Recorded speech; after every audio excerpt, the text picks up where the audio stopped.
nang imreng lo sai chelo nang po hidi hai ke pairit ke nong nang po furu veta nang jam dun sil ahun ke lo ke it ke va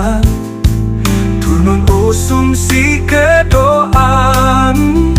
sai klem nang po chai di chelo